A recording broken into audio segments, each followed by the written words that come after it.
پھر آگے اللہ سبحانہ تعالیٰ فرماتے ہیں انما المؤمنون اخوۃ، بے شک مومن بھائی بھائی ہیں. جو اسٹیٹمنٹ یہاں آ رہی ہے قرآن پاک میں، اس سے یہ پتہ چلتا ہے کہ دین کا رشتہ خون کے رشتے سے کم نہیں، وہ بھی اتنا ہی اہمیت رکھتا ہے. فَأَصْلِحُوا بَيْنَ أَخَوَيْكُمْ، تو صلح کرا دو اپنے بھائیوں کے درمیان. ہم نے پیچھے صحابہ کرام کی ایک صفت پڑھی تھی، رحماء بینہم، آپس میں ایک دوسرے کے لیے رحم دل ہے. تو بھائی اپنے بھائی کے لیے نرم دل ہوتا ہے، ہمدردی رکھتا ہے، شفقت رکھتا ہے. اور اللہ تعالیٰ یہاں فرماتے ہیں انما المؤمنون اخوۃ، سارے مسلمان ایک دوسرے کے بھائی ہیں، چاہے وہ کہیں پر بھی رہتے ہوں، پوری دنیا میں کہیں پر بھی کوئی مسلم ہے، وہ آپس میں ایک دوسرے کے بھائی ہیں، چاہے وہ کسی رنگ کا ہو، کسی نسل کا ہو، کسی بھی زبان کا ہو. تو پوری دنیا کے کلمہ گو ایک دوسرے کے بھائی ہیں. اور یہ عالمی بھائی چارے کی سب سے بڑی مثال ہے. مسلمان جہاں بھی ہوگا ایمان کے اس رشتے کو محسوس کرے گا. واتقوا اللہ، اور اللہ سے ڈرو، اللہ سے ڈرو، ناانصافی مت کرو، صلح کرواؤ اللہ سے ڈرتے ہوئے. مسلمانوں کی اخوت کو پامال کرنے میں اللہ سے ڈرو. لعلکم ترحمون، تاکہ تم پر رحم کیا جائے. تو اللہ کی رحمت وہاں آتی ہے جہاں تعلقات اچھے ہوتے ہیں. امام مالک کے بارے میں آتا ہے کہ جب وہ اپنے شاگردوں کو حدیث سکھاتے تھے تو وہ پوچھتے تھے تم میں سے کوئی قاطع رحم تو نہیں؟ کوئی ایسا شخص بیٹھا ہے جو رشتوں کو کاٹتا ہو؟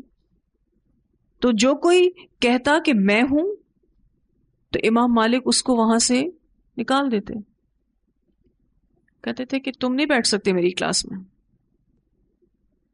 تو جو بھی قاطع رحم ہوتا ہے، جو رشتوں کو کاٹتا ہے، خواہ وہ ایمانی رشتے ہوں، خواہ وہ خونی رشتے ہوں، وہ رحمت الہی سے محروم ہو جاتے ہیں. اب یہاں ویسے تو دینی رشتوں کی بات ہو رہی ہے، جس رشتے میں الحمدللہ ہم بھی بندھے ہوئے ہیں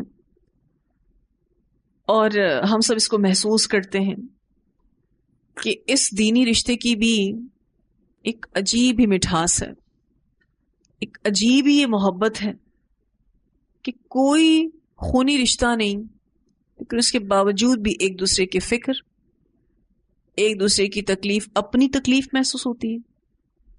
عجیب ہی معاملہ ہے ایمان کا. حضرت جریر کے بارے میں آتا ہے کہ وہ فرماتے ہیں نبی اکرم صلی اللہ علیہ وسلم نے مجھ سے 3 باتوں پر بیعت لی، نماز قائم کروں گا، زکوٰۃ دیتا رہوں گا، اور ہر مومن کے لیے خیر خواہ رہوں گا. اسے مسند احمد نے روایت کیا ہے. تیسری چیز جو نبی اکرم صلی اللہ علیہ وسلم نے حضرت جریر سے بیعت لی کہ ہر مومن کے لیے خیر خواہ رہیں گے. آپ دیکھیں تو بھائی بہنوں کی آپسی لڑائیاں، غیروں کو تو آپ چھوڑیں، اپنوں میں کتنی لڑائیاں ہیں. ایسا لگتا ہے جیسے خون سفید ہو گیا. بڑوں کو بیچ میں پڑھ کر اس کو ختم کروانا چاہیے، کیونکہ کسی بھی کام میں برکت ہو نہیں سکتی جب تک کہ آپ کے ارد گرد پرامن ماحول نہ ہو.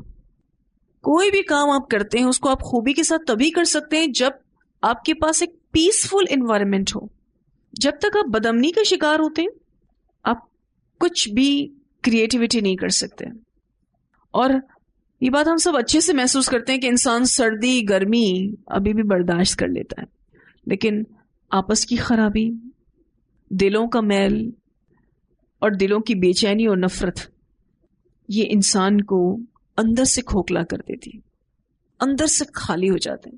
جو دل میں اتنی گڑبڑیں لے کر بیٹھے ہوتے ہیں، اگر گھر میں بچے بھی لڑ رہے ہوں تو ضروری ہے کہ ان کو روکا جائے اور گھر کا ایک اصول بنا لیں کہ کوئی نہیں لڑے گا. اگر لڑائی ہو بھی رہی ہو تو بچوں کو وارن کیا جائے کہ آج تو ہو گئی ہے، آئندہ لڑائی نہیں ہونی چاہیے. جو ماں باپ بچوں کو لڑنے دیتے ہیں اور ان کی لڑائیوں کو ہوا بھی دیتے ہیں بسا اوقات اپنی بے وقوفیوں کی وجہ سے، اس کے نتائج بہت خطرناک ہوں گے. ان بچوں میں بچپن ہی سے لڑنے کی عادت بن جاتی ہے، وہ کمپرومائز نہیں کرتے، وہ صبر نہیں کرتے.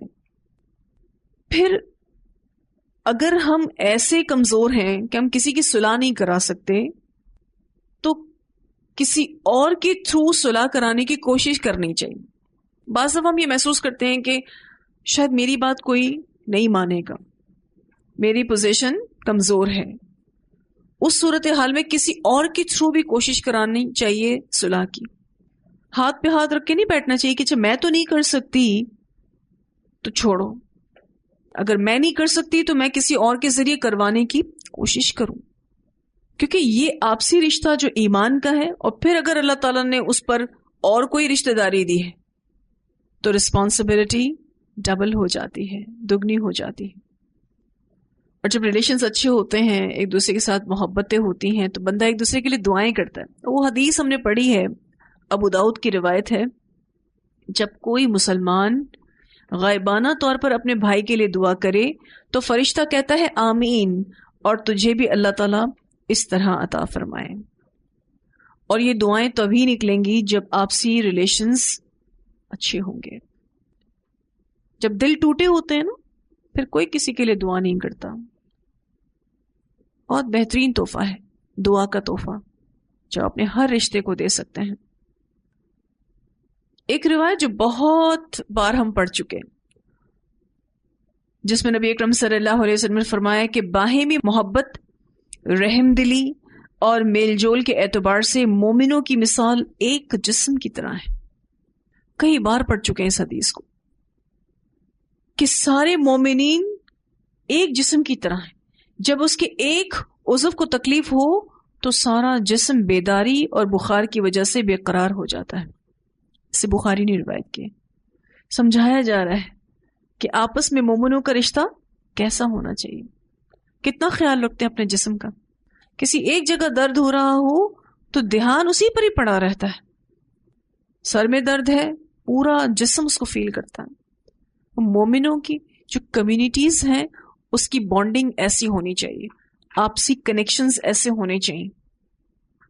اور آج آپ دیکھیں مسلمان ان تمام اخلاق سے عاری ہو گیا. یہاں تک کہ پڑوس میں بھی اگر کوئی بیمار ہے تو پتہ نہیں ہوتا کہ پتہ نہیں اس کے ساتھ کیا پرابلمز چل رہی ہیں. مسلم کی روایت میں آتا ہے مسلمان مسلمان کا بھائی ہے. صرف یہاں یہ قرآن پاک میں یہ آیت نہیں آتی انما المؤمنون اخوۃ. یہ والی بات احادیث میں بھی کتنی جگہوں پر آتی ہے کہ مسلمان مسلمان کا بھائی ہے، نہ اس پر ظلم کرے، نہ اس کو رسوا کرے، نہ اسے حقیر جانے.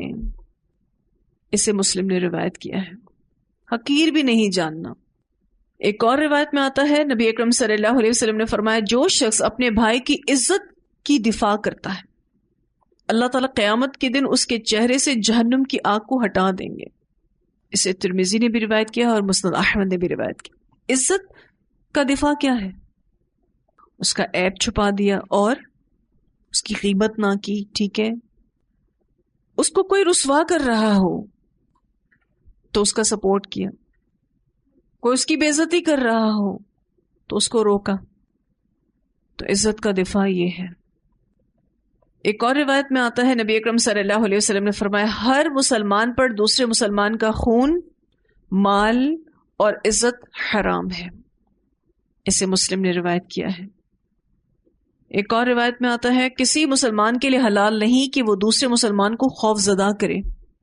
اسے مسند احمد نے بھی روایت کیا ہے اور ابو داؤد نے بھی روایت کی. اب آپ دیکھیں خوف زدہ کرنے میں انسان کا کانفیڈنس لیول بالکل شیک ہو جاتا ہے، وہ اندر سے کمزور ہوتا جاتا ہے. اس حدیث میں یہی بات سمجھائی جا رہی ہے کہ کبھی کسی کو مذاق میں بھی ڈرانا، جسٹ فار فن ڈرایا جاتا ہے. بچے ڈراتے ہیں ایک دوسرے کو، ماں باپ بچوں کو ڈراتے ہیں یہ ہو جائے گا وہ ہو جائے گا. حقیقت پر مبنی بات کر کے ادب اور آداب سکھانے کے لیے اگر آپ کوئی سچ بات کرتے ہیں اور کسی کے روب سے بچوں کی اصلاح کرتے ہیں تو ٹھیک ہے، لیکن خوفزدہ نہیں کیا جا سکتا.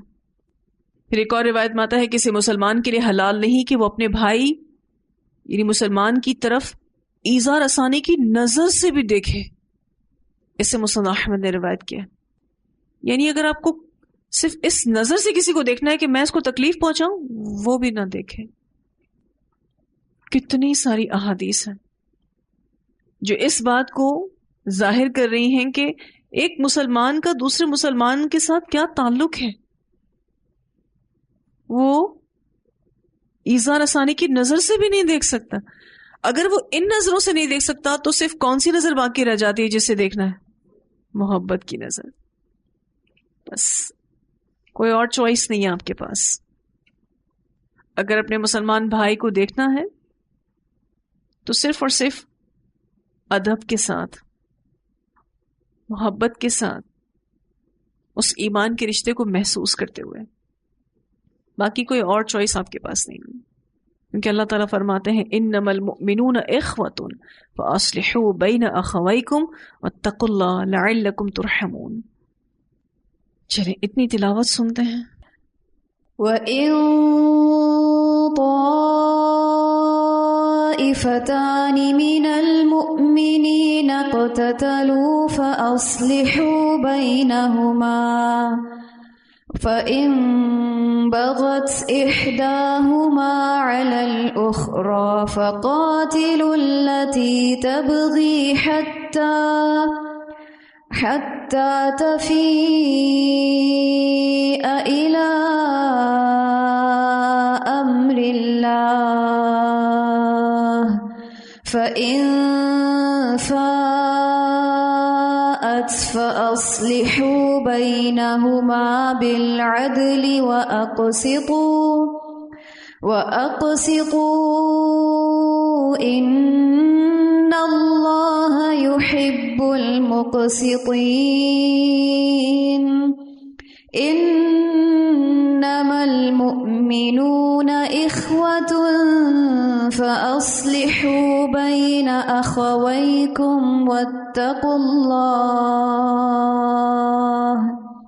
وَاتَّقُوا اللَّهَ لَعَلَّكُمْ تُرْحَمُونَ. میں چاہ رہی تھی کہ 2 تلاوتیں آپ کو سنوائی جائیں. سورہ حجرات کی آیت نمبر 1 سے لے کر 10 تک، ایک مشاری راشد کی آواز میں اور دوسری یاسر الدوسری. بسم اللہ الرحمن الرحیم. یا ایہا الذین آمنوا لا تقدموا بین یدی اللہ ورسولہ واتقوا اللہ ان اللہ سمیع علیم. یا ایہا الذین آمنوا لا ترفعوا أصواتكم فوق صوت النبي ولا تجهروا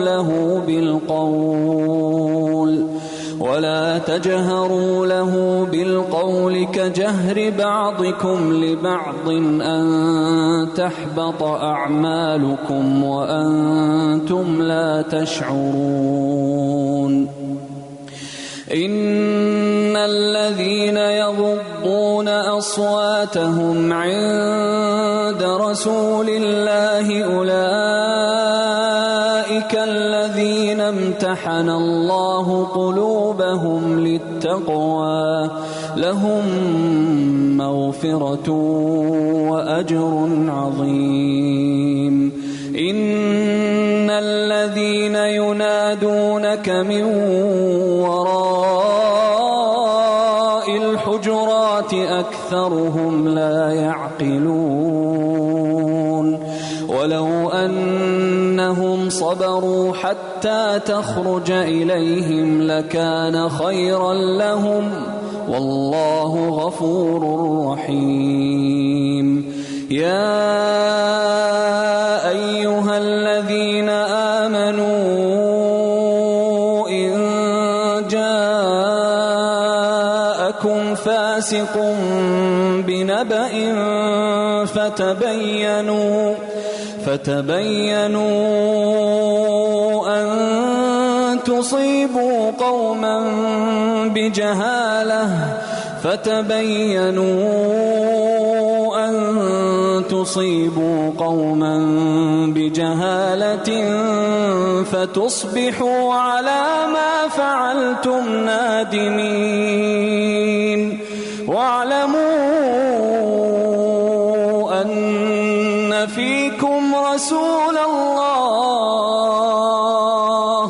لو يطيعكم في كثير من الأمر لعنتم ولكن الله حبب إليكم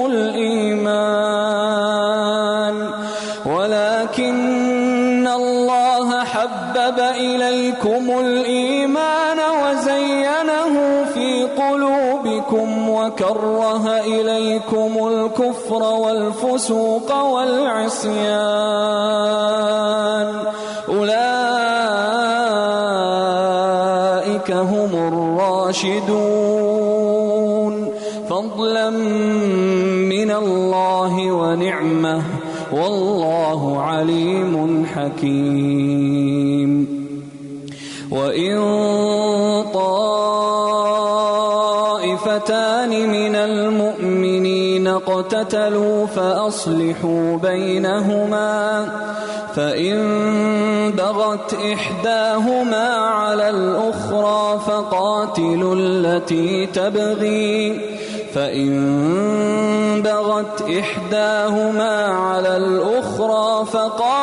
التي تبغي حتى تفيء إلى أمر الله فإن فاءت فأصلحوا بينهما بالعدل وأقسطوا إن الله يحب المقسطين. إنما المؤمنون إخوة فأصلحوا بين أخويكم واتقوا الله لعلكم ترحمون. أعوذ بالله من الشيطان الرجيم. بسم الله الرحمن الرحيم. يا أيها الذين آمنوا لا تقدموا بين يدي الله ورسوله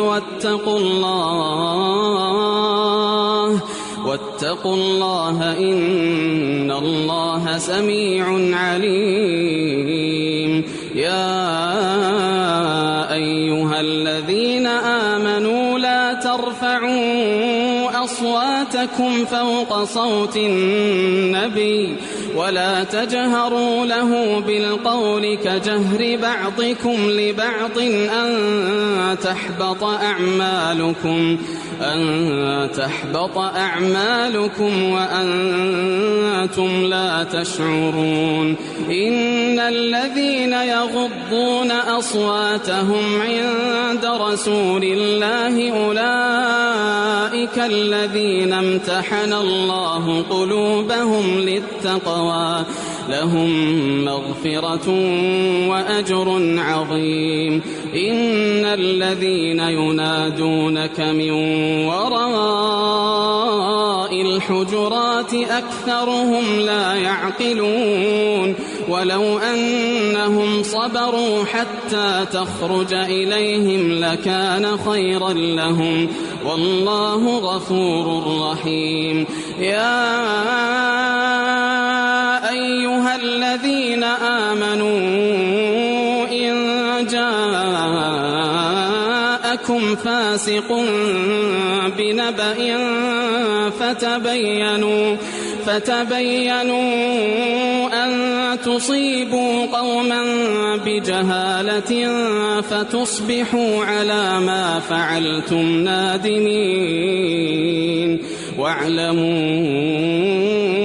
أن فيكم رسول الله لو يطيعكم في كثير من الأمر لعنتم ولكن الله حبب إليكم الإيمان وزينه في قلوبكم وكره إليكم الكفر والفسوق والعصيان أولئك